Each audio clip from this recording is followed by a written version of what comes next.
आता 2 दिवस कुठलं काम काय ठेवू नको. का? अगं पाहुणे येणार आहेत. हा मग अगं तुला बघायला पाहुणे येणार आहेत. काय? वय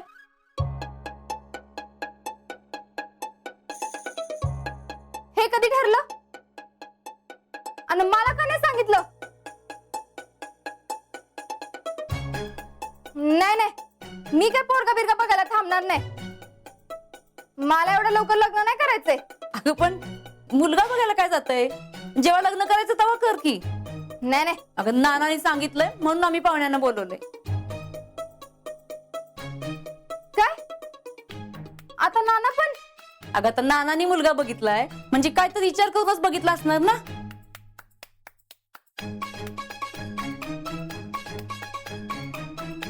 बर. आहे नानांना ठरवलंय म्हणून मी बघायला तयार आहे. पण याचा अर्थ असं घेऊ नका की मी लग्नाला बी तयार आहे.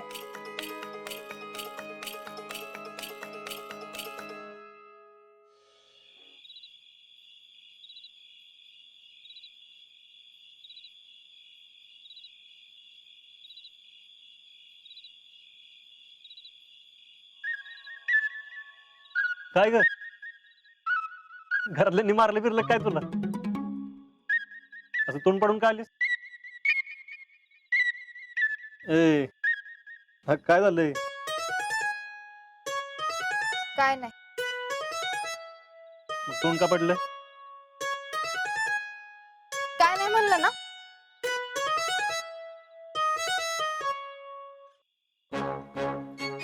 कोणतरी म्हणलं होतं बाबा की फ्रेंड पासून काय लपवायचं नसतं.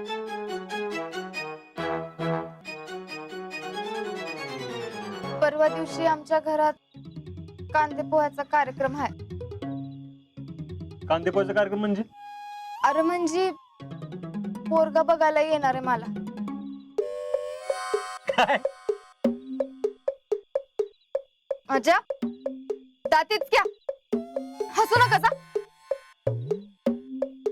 म्हणूनच मी सांगत नव्हती.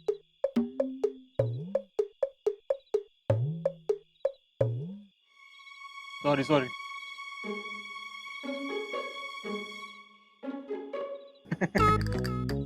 अरे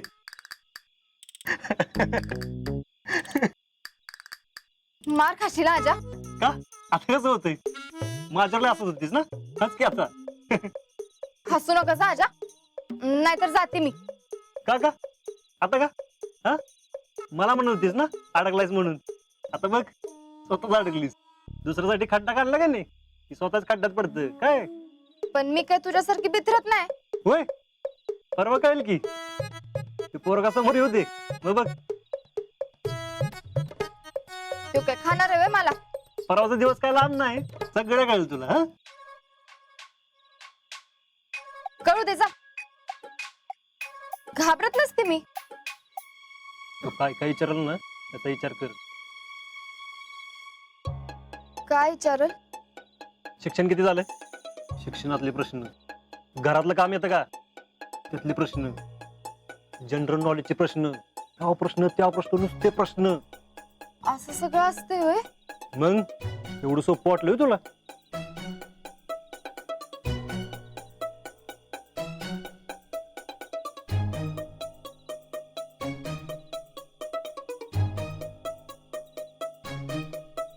म्हणजे परवा मला असं सगळं विचारणार होय?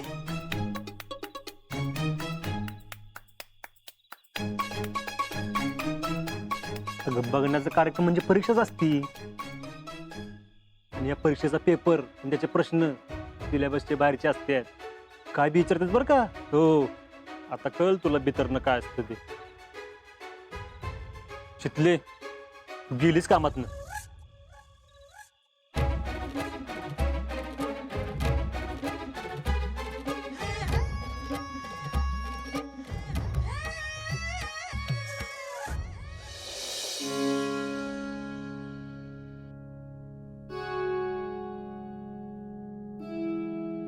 हा मी दोघांची पत्रिका व्यवस्थित बघितलेली आहे. दोघांच्याही पत्रिकेमध्ये यावर्षी लग्नाचा योग आहे.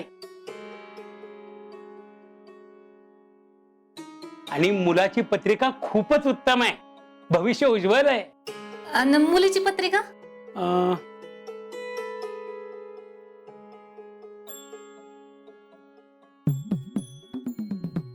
मुलीची पत्रिका ही चांगली आहे. गुरुजी, या दोघांचे किती गुण जुळतात? हे बघा, दोघांच्याही पत्रिकेत लग्नाचा योग असला तरी दोघांचं आपापसात लग्न करू नये. का हो गुरुजी, काय अडचण आहे का? प्रॉब्लेम म्हणजे साहेबांचा फोन आहे, महत्वाचा आहे. 1 मिनिट आहे. गुरुजी सांगा की तुम्ही काय म्हणत होता? मुलीच्या पत्रिकेत दुष्कुट दोष आहे. दुष्कुट दोष म्हणजे काय हो?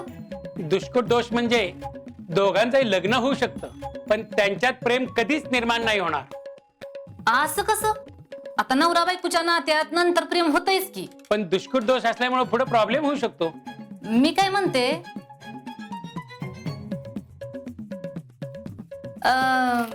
ह्याच्यावर काय उपाय नाही का? हे बघा, मी खोटं बोलणार नाही, जे आहे ते आहे. मी कुठं काय म्हणते, मी फक्त उपाय सांगा म्हणते व. एक शांती करू शकतो आपण. मग काही प्रॉब्लेम होणार नाही ना? आता तुमच्या समाधानासाठी करून घ्या. आता तुम्हीच म्हणताय मुलगा आणि मुलगी एकमेकांच्या प्रेमात आहेत म्हणून. शांती कोण तुम्हीच घालणार ना? हो, नाहीतर तुमच्या ओळखीचे कोणी गुरुजी असतील तर त्यांच्याकडून सुद्धा केली तरी चालेल. आमच्या ओळखीचं कुठं कोण आहे? तुम्ही एक काम करा की, आमची ही आली ना, फक्त माझ्या होला हो म्हणा आणि पत्रिका बघा आणि जी काय गुण असतील ना ती जुळतात म्हणून सांगा. शांती बिंती काय करायची ना ती बघू नंतर. गुरुजी, काय म्हणत होता तुम्ही? 25 गुण जुळल्यात असं म्हणलं. हा 25. दोघांचं आपापसात लग्न करू नका असं म्हणत होता मगाशी तुम्ही.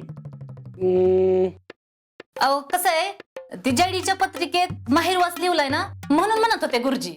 माहेरवास म्हणजे? अहो माहेरवास म्हणजे मुलीचं लगीन झालं का नाही की मुलगी माहेरातच राहते. आता बरोबरच आहे की गुरुजींचं. अजिंक्य आणि जयडीचं लगीन झालं ना की जयडी आपल्या बरोबरच राहणार आहे. म्हणजे बघा, तिचं सासर बी हेच आणि माहेर बी हेच. होय का नाही हो गुरुजी? हो. बरं चला निघू का आम्ही? अगं थांब की, अजून काही विचारायचं नाही बाई. मी विचारलंय सगळं. होय. गुरुजी, दक्षिणा किती झाली? दिली वहिनींनी. दिली होय. चला येऊ का आम्ही? हो या या. हे अखंड दीर्घ. मी काय म्हणते, तुम्ही गाडी काढा, मी आलेच.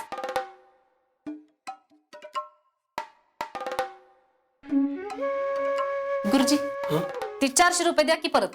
कसले? अहो मगाशी 100ची नोट समजून मी 500ची दिली तुम्हाला. हे बघा, घरी आलेली लक्ष्मी अशी दूर लोटायची नसते, अशुभ असतं. असं कसं? मागच्या वेळेला तर 100 घेतलं होतं की. यजमानांशी बोलू का? नाही नाही नाही, ठेवा तुम्हालाच.